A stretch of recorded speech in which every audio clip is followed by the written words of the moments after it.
This is one player on every NFL team who will break out this next season. For the Saints, I think it's Tyler Shough. Last year, obviously, he played very good in the last couple games of the season, but I think this year, bringing in Travis Etienne, upgrading the offensive line, and getting another season to bond with Kellen Moore and really get this offense going, I think he's going to prove that he's an elite quarterback and lead the Saints to winning their division and making the playoffs. For the Panthers, I think it's Jalen Coker. Last year, he had a great rookie season, an undrafted guy who came in and made an instant impact.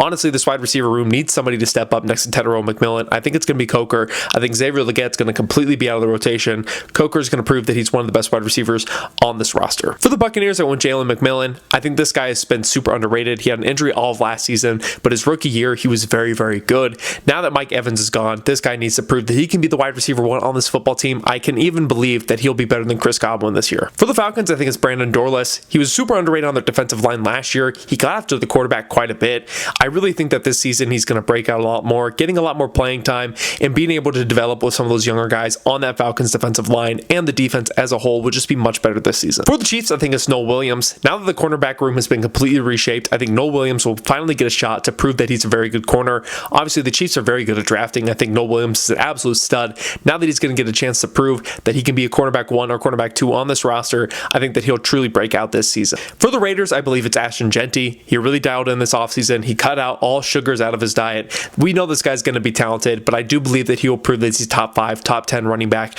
and he was that generational talent that the Raiders took at 6, now that the offense is way better. For the Chargers, I think it's Jamersay Caldwell. He's also on the defensive line. I think he's a very good player. The defensive tackle position for them has kind of been a rotating door ever since Poona Ford left.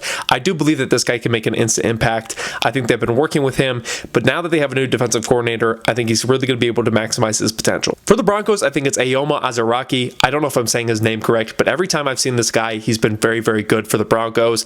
Now that John Franklin Myers is off this football team, he's going to get way more opportunities. I truly think he's going to break out. Anybody on this defensive line is going to be fantastic.